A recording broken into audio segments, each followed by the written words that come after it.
क्या कह रहा है क्वेश्चन नंबर 18, कह रहा है at any point X Y of a curve the slope of the tangent, क्या होता है slope of the tangent, dy upon dx।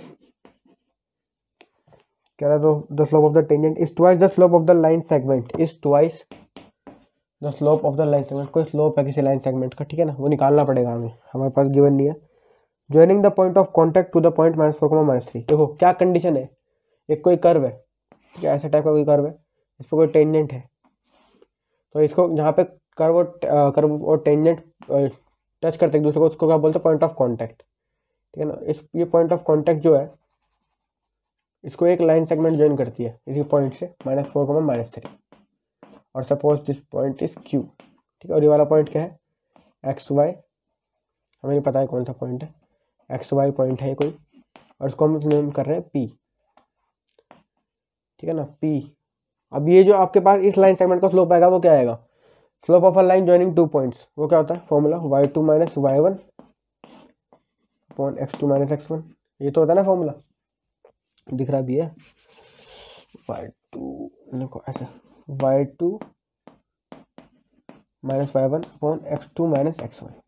तो मैं y2 की जगह y लिखूंगा और y1 की जगह -3, तो +3 हो जाएगा वो अपॉन x + 4 नीचे, ठीक है ना। ये आ गया स्लोप y +3 अपॉन x + 4, ठीक है। अब इस कंडीशन को हटा रहा हूँ। अब क्या करेंगे, डिफरेंशियल इक्वेशन बनानी पड़ेगी, तो मैं क्या कर रहा हूँ, dy/dx, 2 तो ऊपर ही रहेगा ना मल्टीप्लाई में, x प्लस, तो मैं सेपरेट कर दूंगा इनको, ठीक है, 1/2y + 3 dy = 1/x + 4 dx, integrating both sides. तो 1/2y + 3 होगा 1/2 log mod y + 3 log mod x + 4 + c।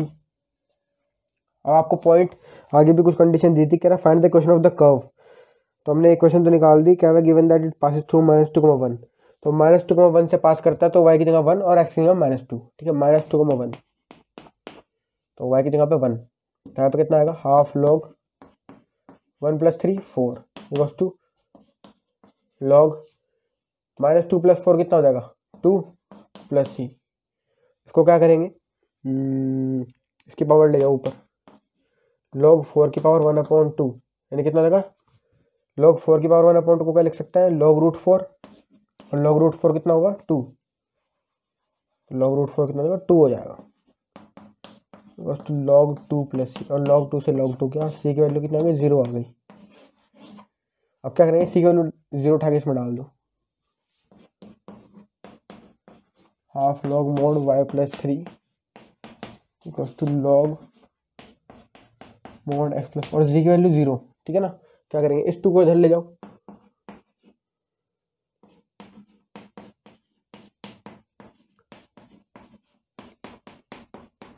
ये आपका सॉल्यूशन आ गया, ठीक है ना। बढ़ता क्वेश्चन नंबर 19 पे, before that please note this down. Sir बात करते हैं क्वेश्चन नंबर 19 की, लेकिन उससे पहले मैं आपको बता दूं कि अब 19, 20, 21, 22 सेकंड, ये 4 क्वेश्चन ऐसे हैं, ये आपकी वर्ड प्रॉब्लम कहीं पे भी आ सकती है बोर्ड एग्जाम में, ठीक है ना। और एकदम 5 मार्क वाली प्रॉब्लम है ये, 6 मार्क वाली, ठीक है ना। तो आपको ही बहुत अच्छे से करनी पड़ेगी, इनका लेवल थोड़ा सा टफ है ऊपर वाली प्रॉब्लम से। क्या कह रहा है, कह रहा है the volume of a spherical balloon, और है चारों एक जैसी सी ही है, ठीक है। आपको एक कराऊंगा तो आपको बाकी 3 समझ आ जाएंगी आराम से। पहले वाली थोड़ी सी करने में देखो तो बड़ी सी प्रॉब्लम तो होगी पहले वाली, तो आपको थोड़ा सा पेशेंटली उसको समझना है, फिर आपको खुद से करके देखनी है, ठीक है, तभी आपको समझ आएगा। अब देखते हैं क्या कह रहा है, the volume of a spherical balloon, volume का कैसे डिनोट करेंगे, वी से, being inflated eight a constant rate, being inflated changes at a constant rate. देखो हम जैसे वॉल्यूम में हवा भरेंगे, कोई बलून है ना, कोई एक बलून है, अगर आपने इसमें हवा भरी तो अभी थोड़ा और बड़ा हो गया, ऐसा कुछ, ठीक है ना। अब बलून वाली फील आ रही होगी आपको, ठीक है ना। अब ये थोड़ा बड़ा हो गया, अब इसकी वॉल्यूम क्या हो गई, इसकी वॉल्यूम ज़्यादा है, ऑब्वियस सी बात है ना, इसकी वॉल्यूम से ज़्यादा है इसकी वॉल्यूम, तो अब जैसे जैसे हवा भरोगे इसकी वॉल्यूम बढ़ती रहेगी, उसका एट अ कांस्टेंट रेट बढ़ रही है वो, है ना, तो उसको हटा दो, उसका कोई काम नहीं है। तो ये कांस्टेंट रेट पे बढ़ रही है। अब वॉल्यूम किसके रिस्पेक्ट में बढ़ेगी, टाइम के रिस्पेक्ट में, और कांस्टेंट रेट पे बढ़ रही है तो के से डिनोट कर देंगे कांस्टेंट को, ठीक है ना। ठीक है, अभी के लिए हमें डिफरेंशियल इक्वेशन सॉल्व करनी है। तो D we equals to k d T और इंटीग्रेटिंग बोथ साइड्स, तो डी वी का integration we equals to k, d T का इंटीग्रेशन टी और प्लस सी। ये हमारे पास सॉल्यूशन आ गया, ठीक है।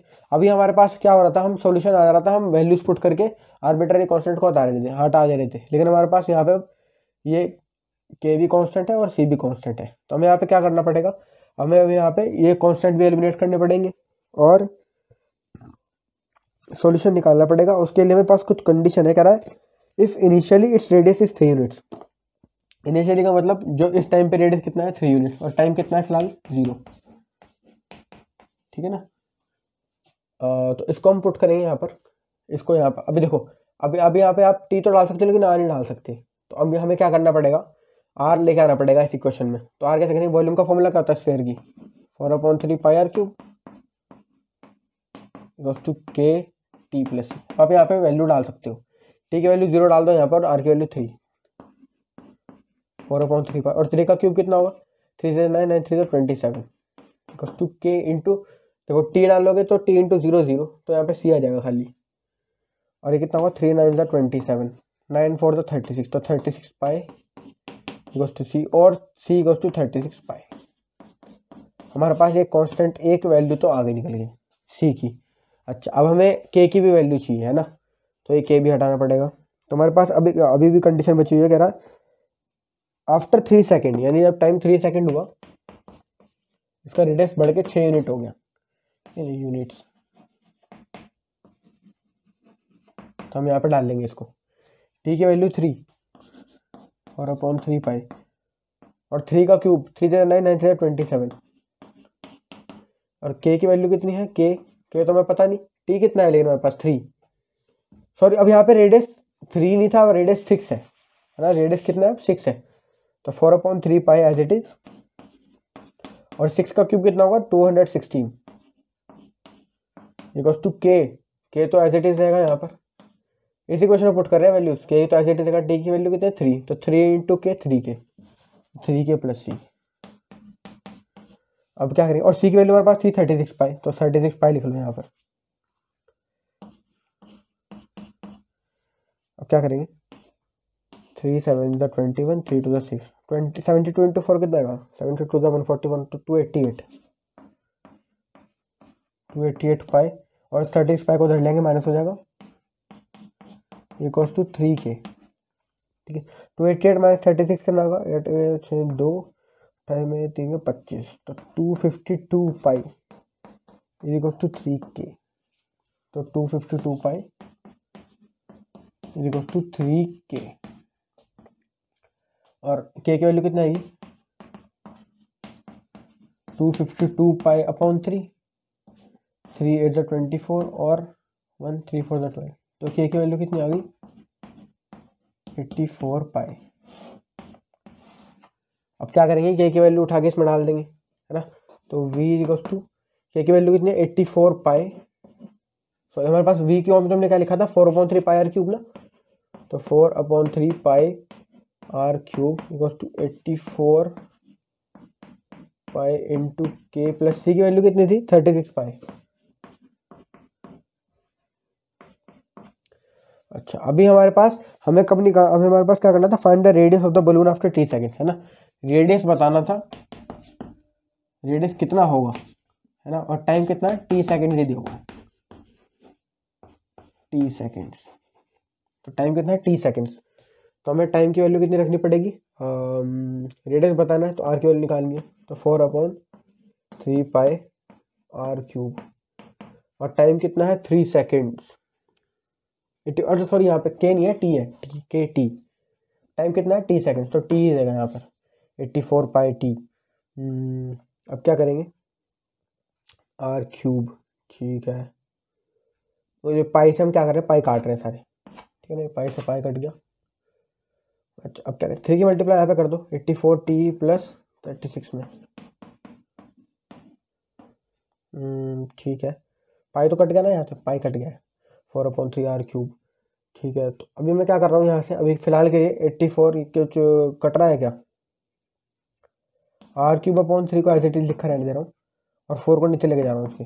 84t+36/4, तो ऊपर से 4 कॉमन ले लूँ, हाँ आ जाएगा 4 to the 8, 4 1 4, तो 21t+9, तो 21+t/9 आएगा, 21t+9 और 4 यहाँ पे, ये 4 से 4 कट गया और यहाँ पे 3 की मल्टीप्लाई हो जाएगी, 3 21 21 3 63t+9 3 27, और r की वैल्यू कितनी आ गई, 63t+27 की पावर 1/3। ठीक है, चेक कर रहा है आंसर एक बार।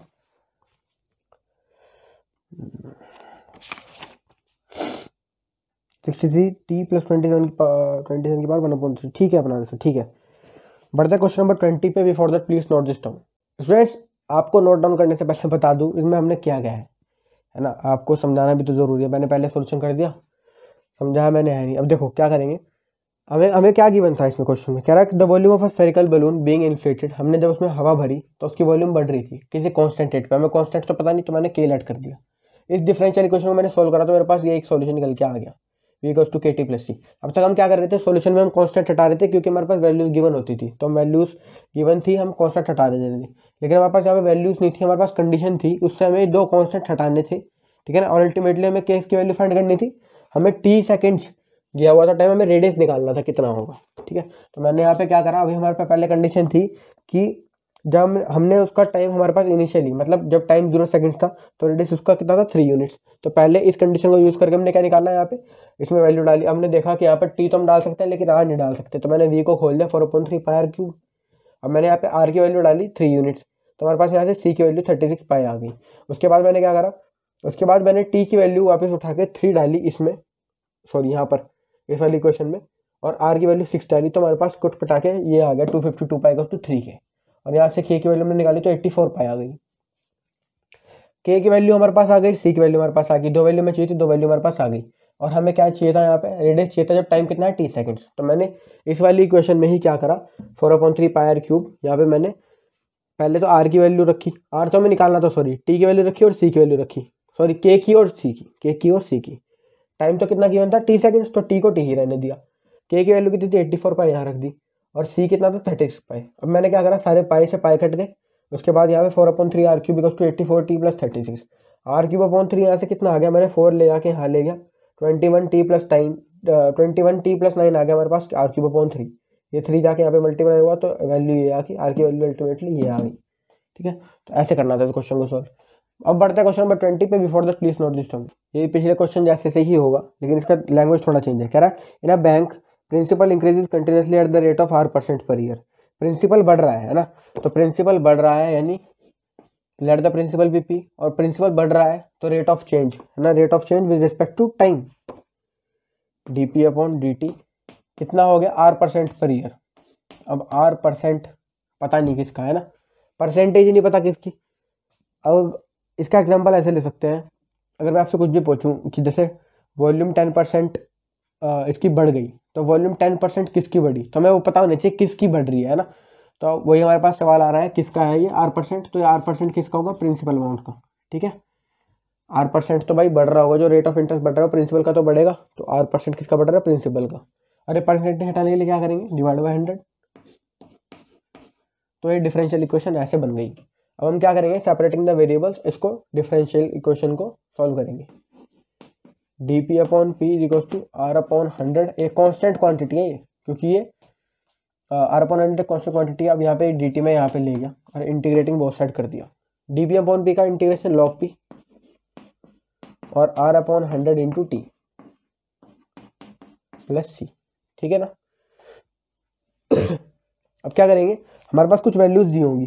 कह रहा find the value of r if ₹100 double itself in 10 years. यानी हमें r की वैल्यू निकालनी है, r की वैल्यू निकालनी है जब रुपीस कितने हो गए, double, ₹100 double itself in 10 years. अभी के लिए तो हमारे पास जो अमाउंट है क्या, प्रिंसिपल कितना है, 100 रुपीज़, जब रेट कितना है 0। ठीक है ना, प्रिंसिपल कितना है 100। अच्छा, जब रेट कितना हो जाएगा, find the value of R, जब टाइम, तो ये टाइम है यहाँ पे, आर नहीं है टाइम, जब टाइम कितना था 0, मतलब इनिशियल स्टेज पे हमारे पास प्रिंसिपल कितना है 100। अब इनिशियल के बाद जब 10 साल बाद हमने देखा तो प्रिंसिपल कितना हो गया 200 रुपये बढ़कर, है ना, डबल हो गया, 100 का डबल 200। और ये टाइम कितने बार हुआ, कितने समय बाद हुआ, 10 साल बाद, ठीक है। अब हमें क्या निकालना है, find the value of R if rupees 100 double itself in 10 years, ठीक है। तो इन दो कंडीशंस को डालेंगे यहाँ पर, क्योंकि हमें यहाँ से कॉन्स्टेंट हटाने पड़ेंगे आर और सी। तो पहले टाइम की वैल्यू 0 डाल दो, टाइम की वैल्यू 0 डालते ही तो ये पूरी क्वांटिटी 0 हो जाएगी, और प्रिंसिपल कितना है 100, तो log 100 इक्वल्स टू सी, सी की वैल्यू log 100 आ गई। अब टाइम की वैल्यू 10 उठा के इसमें डाल दोगे तो कितना आएगा, log p तो कितना होगा log 200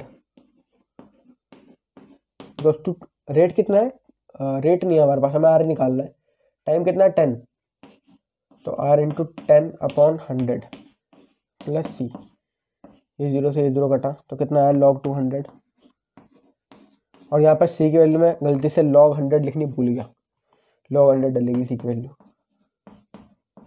और क्योंकि ये माइनस हो जाएगा जरा आगे तो log 200 माइनस log 100, और r upon 10, log a minus log b, log a upon b,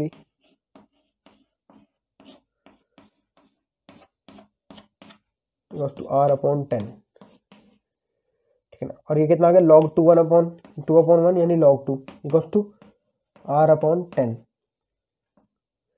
अच्छा, अब क्या करेंगे, log 2 की वैल्यू कितनी है हमारे पास, गिवन है क्वेश्चन में, है ना। log 2 को हमें बेस इस्तेमाल करना है 0.6931, तो 0.6931 इक्वल्स टू r अपॉन 10, तो 10 की मल्टीप्लाई करेंगे तो कितना आएगा 6.931 इक्वल्स टू r, तो ये r की वैल्यू आ गई, है ना 6.931, ये हमें फाइंड करनी थी।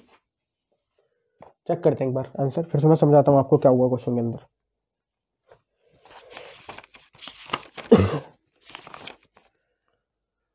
6.931 नहीं छोड़ा उन्होंने, 6.93% है ना, क्योंकि रेट तो परसेंट में ही आएगा, तो ये 6.93% पे उन्होंने छोड़ दिया, तो ये इसका आंसर है, ठीक है ना। वैसे मैच हो गया आंसर। अब मैं बताता हूँ आपको क्या बोला उन्होंने, कह रहे हैं bank principal increases continuously at the rate of 4% per year, principal बढ़ रहा था किसी कांस्टेंट रेट पर, सॉरी कांस्टेंट रेट वाला तो पिछला क्वेश्चन था, कह रहा है principal continuously at the rate of 4% per year, principal R percent per year के हिसाब से बढ़ रहा है, प्रिंसिपल बढ़ रहा है तो डीपी अपॉन डी टी, ये आपको 6.1 में सिखाया जाता है एप्लीकेशन ऑफ डेरिवेटिव में, कि किस तरह से हम rate of change of quantities निकालते हैं। तो प्रिंसिपल बढ़ रहा था विद रिस्पेक्ट टू टाइम, कितने r% के हिसाब से, तो परसेंटेज हटाने के लिए r अपॉन 100 कर दिया, और किसका r% बढ़ रहा था, प्रिंसिपल अमाउंट का, तो एक डिफरेंशियल इक्वेशन हमने यहाँ से बना ली।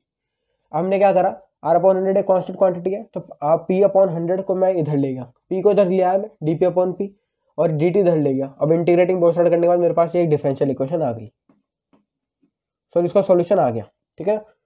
अब मैंने यहाँ पे क्या करा, अब मेरे पास कुछ कंडीशंस गिवन थी जो मैंने क्वेश्चन से निकाली, कह रहा find the value of r if r, हमें r की वैल्यू निकालनी है जब 100 रुपये डबल हो जाएंगे 10 साल बाद, तो 10 साल बाद 100 रुपये डबल होगा कितने हो जाएंगे 200, और इनिशियल स्टेज पर जब टाइम 0 है, मतलब 0 ईयर, प्रिंसिपल कितना है 100, तो प्रिंसिपल को मैंने 100 रखा है यहाँ पर, और टाइम कितना था 0, तो 0 रखते हमारे पास सी की वैल्यू आ गई, सी की वैल्यू उठा के मैंने दोबारा से, अब मैंने क्या करा, टाइम 10 ईयर्स कर दिया यहाँ पर, तो 10 यहाँ पे करते ही क्या आ जाएगा r अपॉन 10, ठीक है ना, ये आ गया। और log 200 कैसे हुआ, क्योंकि प्रिंसिपल कितना था 200, तो log p की जगह log 200, और सी की वैल्यू मैंने ऊपर निकाली log 100। अब मैंने क्या करा, log 100 को इधर लिया है, log 200 minus log 100, log 200 upon 100 हो गया, log a minus b log a upon b होता है, ये आपको पता है। log 2 यहाँ पे आ गया, और इसके बेस में क्या अंडरस्टूड है e, ठीक है ना, ये ई आ गया, और r अपॉन 10, log 2 की वैल्यू हमें क्वेश्चन में गिवन थी 0.6931, मैंने यहाँ पे रखा और 10 से मल्टीप्लाई की कर दी तो 6.931 आ गया, r कितना है 6.93%, ये हमने निकाल दिया, ठीक है ना। अगला क्वेश्चन भी ऐसे ही है, उसमें भी आपको क्लियर हो जाएगा ये। तो देखते हैं 21st question, before that please note this down. पहला क्वेश्चन पिछले क्वेश्चन जैसे ही है, बस उससे थोड़ा सा अच्छा है, कह रहे हैं बैंक प्रिंसिपल इंक्रीजेस कंटिन्यूसली, अब फिर से प्रिंसिपल बढ़ रहा है, यानी डीपी अपॉन डी टी, ठीक है ना। और एक इस बार इस तरह कैसे, इस बार कैसे बढ़ रहा है, रेट ऑफ 5% पर ईयर, तो रेट दे दिया हमें 5% पर ईयर, तो 5% कितना का 5/100, और किसका, प्रिंसिपल का, ठीक है ना। अच्छा जी, अब क्या करेंगे, इस डिफरेंशियल इक्वेशन को उससे पहले सॉल्व कर लेंगे, तो D P upon P is equals to 5/100 dt, integrating both sides, D P upon P का log p 5/100 को लिख सकते हैं 1/20, और ये कितना होगा टी प्लस सी, तो 1/20 टी तो कितना आएगा t/20 आ जाएगा, ये t/20 आ जाएगा ये प्लस सी। आप लोगों ने सॉल्यूशन निकाल लिया इस डिफरेंशियल इक्वेशन का। अच्छा जी, अब क्या करें, कह रहा है कि an amount of ₹100 is deposited with this bank, है ना, हमने 1000 रुपये डिपॉजिट करे बैंक में। How much will it worth after 10 years. आपको प्रिंसिपल निकालना है आफ्टर 10 ईयर्स, जब टाइम 0 है इनिशियल स्टेज पर। प्रिंसिपल कितना है आपके पास 1000, और जब 10 साल बाद आपको टाइम कितना दे, 10 साल बाद, तो आपको प्रिंसिपल बताना है। तो प्रिंसिपल आपको कितना मिलेगा उस वक्त, तो ये निकाल लेंगे। अब आपको पहले वाली कंडीशन डालोगे, पहले वाली, तो टी कितना है 0, तो 0 रखते ही क्वांटिटी 0 और log 1000 आ जाएगा यहाँ पे, log 1000 इक्वल्स टू सी, तो सी की वैल्यू कितना आ गई log 1000 आ गई। अब आप क्या करोगे, टी इक्वल्स टू 10 डाल दो यहाँ पर, और log p कितना है, p नहीं पता तो log p को log p रखा रहने दो, और t जगह पर रख दो 10, तो 10/20 प्लस सी की वैल्यू log 1000, ये कितना कट गया, 1/2 हो गया, ठीक है ना। और 1/2 को मैं लिख लूंगा 0.5 प्लस log 1000। अच्छा, अब क्या करेंगे, हमें प्रिंसिपल चाहिए ना। अच्छा, तो मैं इसको उठा के दे लेता हूँ, log p minus log 1000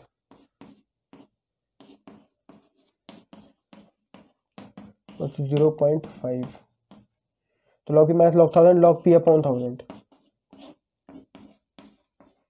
plus two e 0.5। अच्छा, अब मैं क्या कर रहा हूँ, इसको उठा के भाई इधर है, कितना देगा p/1000 की वैल्यू यहाँ से कितनी आ जाएगी, e की पावर में 0.5, ठीक है, और e की पावर 0.5 की वैल्यू में गिवन है क्वेश्चन में 1.648, तो p/1000 इक्वल्स टू 1.648, तो प्रिंसिपल कितना आ जाएगा 1648, और ये रुपीज़ में दी होगी क्वांटिटी, शायद दी हो, चेक करते हैं एक बार, प्रिंसिपल तो रुपीज़ में आता ना। हाँ, RS कर दिया बस 1648, ठीक है अपना आंसर, ठीक है। अब एक बार देखते हैं क्या हुआ क्वेश्चन में, दोबारा से कह रहा है ना, bank principal increases continuously, principal फिर से बढ़ रहा है, तो principal with respect to time बढ़ेगा, तो dp/dt, और इस बार उन्होंने रेट बता दिया कि 5% पर ईयर के हिसाब से बढ़ रहा है, तो 5% रेट रखा, 5/100 हो गया, और किसका 5/100 किसका बढ़ रहा है, प्रिंसिपल का, तो इनटू प्रिंसिपल। ये इस डिफरेंशियल इक्वेशन को सॉल्व करने में मेरे पास ये इक्वेशन ऑब्टेन होगी। अब उसने बोला कि इनिशियल स्टेज पर हमारे पास प्रिंसिपल 1000 है, और आफ्टर 10 ईयर्स प्रिंसिपल कितना हो जाएगा हमें ये बताना है, तो मैंने इनिशियल स्टेज का टी उठा के यहाँ पे डाल दिया 0, तो 0.20 0 हो गया, और पी कितना है 1000, तो log 1000 सी की वैल्यू मेरे पास यहाँ से ऑब्टेन हो गई। अब जब मैंने टाइम को 10 रखा यहाँ पर, तो मेरे पास 10/20 1/2 यानी 0.5 आ गया, और log p की वैल्यू मुझे पता नहीं थी, क्योंकि p वाली इस वाली कंडीशन में p हमारे पास नहीं है, तो मैंने log p को log p ही रहने दिया, और यहाँ पर प्लस सी मैंने log 1000 ऐड कर दिया। अब मैं log वाली टर्म एक साथ ले आया, तो यहाँ पे हमारे पास क्या है, log p माइनस log 1000 को क्या लिखा, log p/1000, और ये कितना था 0.5, log p/1000 की वैल्यू यहाँ पे कितनी आई 0.5, तो p/1000 की वैल्यू कितनी आएगी, e की पावर 0.5, और e की पावर 0.5 की वैल्यू क्वेश्चन में गिवन थी 1.648, इसको मैंने मल्टीप्लाई करता हूँ 1648 आ गया, प्रिंसिपल ये आ गया आपके पास, ठीक है, इजी क्वेश्चन था। देखते हैं 22nd question, before that please note this down. तो फ्रेंड्स बात करते हैं क्वेश्चन नंबर 22 के बारे में, सबसे इंपॉर्टेंट क्वेश्चन एक्सरसाइज का, वर्ड प्रॉब्लम, थोड़ी सी उठपटांग है, और आगे सीधे मतलब आगे पीछे इसकी लैंग्वेज दी हुई है, तो ध्यान से करना पड़ेगा। मतलब ये क्वेश्चन उल्टा नहीं है, मतलब क्वेश्चन उल्टा दिया हुआ है, आप पढ़ोगे ना सीधा, तो आपको पहले वो वाली इन्फॉर्मेशन आ जाएगी जो आपको निकालनी है, और जो गिवन है इन्फॉर्मेशन वो बसों से बाद में। देखो पढ़ते हैं क्या कह रहा है, in culture the bacteria count is 1 lakh, the number is increase by 10% in 2 hours, in how many hours will the count reach 2 lakh if the rate of the growth of the bacteria is proportional to the number present, ठीक है। तो rate of growth of bacteria, तो population कितनी होगी bacteria की, let the population of bacteria भी P,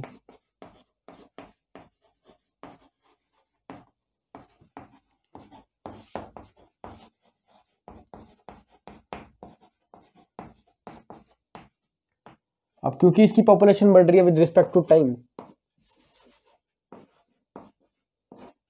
eight a constant rate, ठीक है ना, कांस्टेंट रेट, और पॉपुलेशन किसकी बढ़ रही है, अब भाई पॉपुलेशन की, तो पॉपुलेशन कॉन्स्टेंट रेट पे बढ़ रही है ना, तो DP upon D T equals to KP. The rate of the growth bacteria proportional to number present. ठीक है, जो रेट ऑफ ग्रोथ है, ये जो रेट ऑफ ग्रोथ है ये वाला, ये क्या है, डायरेक्टली प्रोपोर्शनल है, सॉरी प्रोपोर्शनल है टू द नंबर प्रेजेंट। तो नंबर कितना है, प्रेजेंट पी, तो ये प्रोपोर्शनल है इसकी, ठीक है ना। तो मैं प्रोपोर्शनल के साइन हटा रहा हूँ, डीपी अपॉन डी टी, ये कितना आ जाएगा, के पी। और ये पॉपुलेशन है कांस्टेंट रेट पे बढ़ रही है तो के लगा दिया, और पॉपुलेशन बढ़ रही है तो पी, और ये क्वांटिटी ही तो शो कर रही है कि बढ़ रही है। अब मैं क्या करूँगा, डिफरेंशियल इक्वेशन को सॉल्व करूँगा।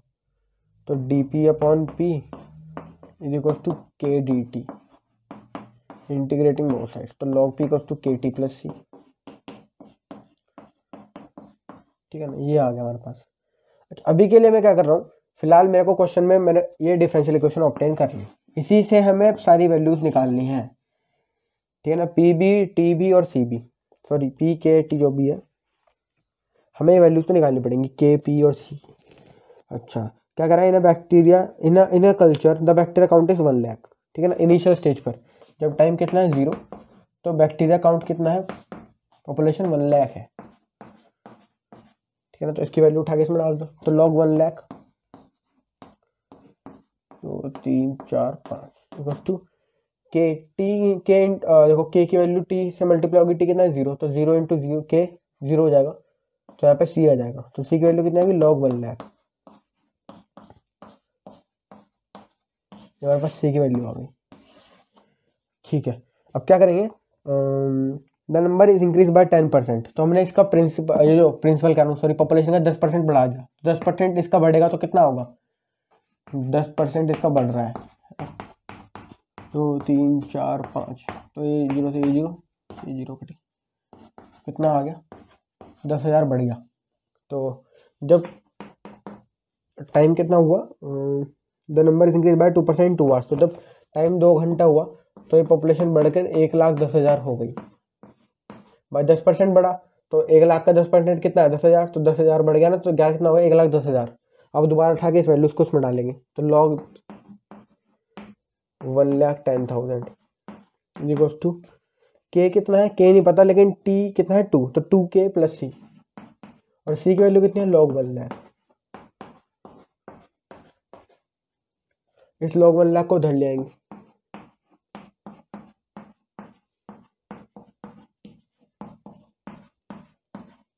इक्वल्स टू 2k, तो कितना आ जाएगा, लॉग 1 लाख माइनस लॉग, अब देखो इसको ऐसे लिखेंगे, लॉग ए माइनस लॉग बी को log A upon B,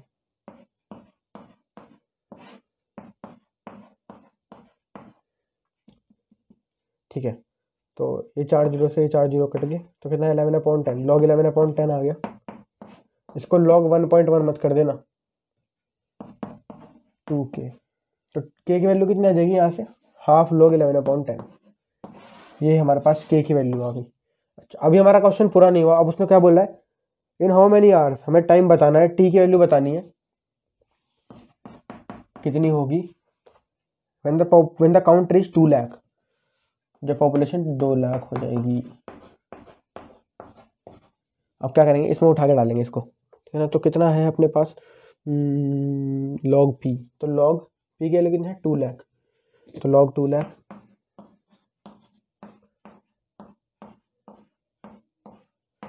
equals to के नहीं पता अपने पास जी, के कितना है, के half log 11/10,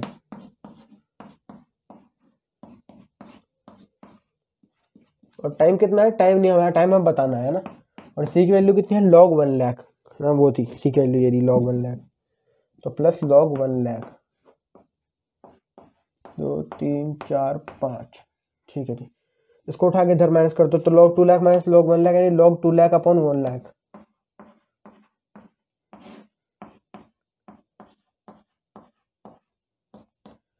to half log 11/10,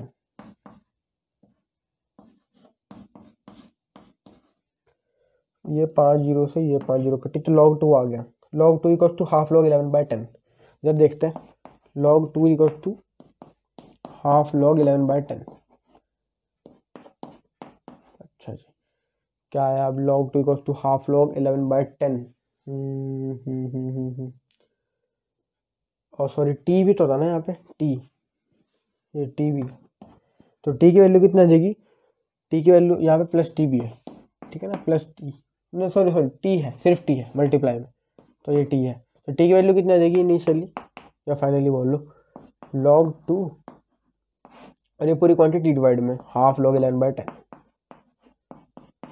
ये आपके पास टी का वैल्यू आपको चाहिए था, ये आ गया।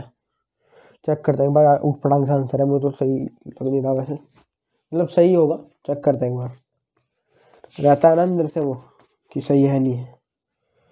2 log 2 आया है, तो 2 भी गलती हुई है कहीं पे, तो हमने मिस कर दिया कहीं पे। 2 log 2 है तो 2 कैसे आया, तो ये हाफ log ln/10 था ना ये, ठीक है, टी प्लस log 1000, तो log 2 lakh minus log 1 lakh, तो log 2 equals to half log ln/10, तो हाफ log ln/10 ही आया ना आंसर में। तो मैं चेक करता हूँ दोबारा से,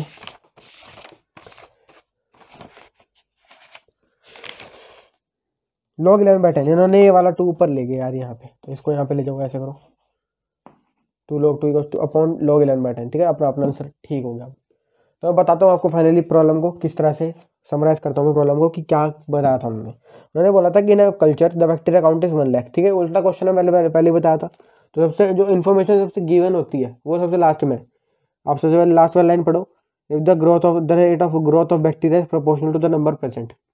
तो मैंने पॉपुलेशन को मान लिया पी, ये प्रिंसिपल वाला पी नहीं है, पॉपुलेशन वाला पी है, ठीक है। तो रेट क्या है, डीपी अपॉन डी टी, ये डायरेक्टली ये प्रोपोर्शनल है किसके, जो पॉपुलेशन बढ़ रही है कांस्टेंट रेट पे। तो हमने इसको इनवर्स के साइन को हटाया, प्रोपोर्शनलिटी के साइन को, तो डीपी अपॉन डी टी कितना आ गया, के पी। इसको डिफरेंशियल इक्वेशन को सोल्व करा तो log p equals to k t plus सी आ गया। अब हमारे पास जब इनिशियल टाइम पे पॉपुलेशन कितनी थी 1 लाख, तो इनिशियल टाइम यानी 0, तो टी की वैल्यू 0 रख दी, फिर यहाँ पे हमारे पास कांस्टेंट की वैल्यू यानी सी की वैल्यू हमारे पास आ गई। उसके बाद मैंने टाइम की वैल्यू 2 रखी यहाँ पर इस वाली इक्वेशन में ही, और पॉपुलेशन रखा अपने पास log 1,10,000, ठीक है ना, क्योंकि वो 10% बढ़ चुका था, तो 10% में निकाल के दिखाया तो कितना बढ़ा, 10,000, तो 1 लाख में 10,000 बढ़ जाएगा, तो 1,10,000, तो principal 1,10,000 equals to 2k plus log, ये तो 2k क्योंकि टाइम 2 था ना, तो 2 इंटू के 2k और प्लस सी की वैल्यू कितनी, log 1000, sorry log 1 lakh, log 1,10,000 minus log 1 lakh कितना हुआ, log 1,10,000 अपॉन log 1 लाख, और ये किसके इक्वल था, 2k के, यहाँ पे 2k के। तो ऐसे k की वैल्यू कितना आ गई, हाफ log ln/10।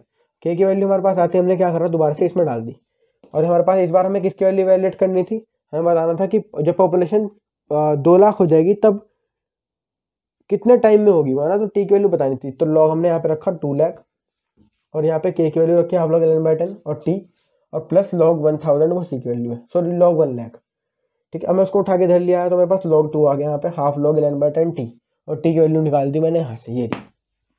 तो टी की आंसर कितना है, 2 log 2 अपॉन log ln/10, बस लास्ट वाली प्रॉब्लम थी। इसके बाद एक क्वेश्चन है डिफरेंशियल इक्वेशन का, बहुत अच्छा था, उसको करते हैं before that please note this term. तो फ्रेंड्स देखते हैं लास्ट क्वेश्चन, क्वेश्चन नंबर 23।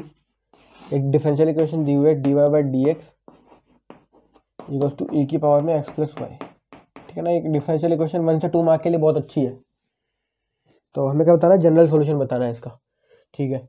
क्या करेंगे इसको सोल्व करने के लिए, देखो ना वेरिएबल सेपरेट से हो रही है अभी, है ना, वेरिएबल सेपरेट नहीं कर सकते अभी आप इसके, और आगे आपने पढ़ा ही नहीं अभी, तो इसको हम क्या कर लिखेंगे, हम वेरिएबल सेपरेशन से करने की कोशिश करते हैं इसको। क्या मैं e की पावर x प्लस वाई को ऐसे लिख लूँ, e की पावर x डॉट e की पावर y, ठीक है। अच्छा अब e की पावर y को y वाली साइड लेके आ रहा हूँ, तो dy अपॉन 1 अपॉन e की पावर y हो जाएगा यहाँ पे आगे, गोस टू e की पावर x dx, और 1 अपॉन e की पावर y को लिख सकता हूँ e की पावर माइनस वाई, e की power minus Y, integrating both sides, e की पावर माइनस वाई का इंटीग्रेशन कितना हो जाएगा, माइनस e की power minus Y equals to e की पावर x का इंटीग्रेशन e की पावर x प्लस सी, ठीक है, ठीक है, e की पावर x प्लस e की power minus Y plus C equals to 0। ये ऑप्शन में है कहीं पे, नहीं है, तो हम क्या करेंगे, माइनस सी हो जाएगा उधर जाके, और क्योंकि माइनस सी भी एक कॉन्स्टेंट ही होता है, तो हम इसको प्लस सी भी लिख सकते हैं उधर जाके। तो e की पावर x प्लस e की power minus Y equals to c, ठीक है ना। e की पावर x प्लस e की पावर माइनस वाई कहाँ पे है, पहला ऑप्शन है, ए ऑप्शन, चेक करते हैं ये आ रहा है आंसर।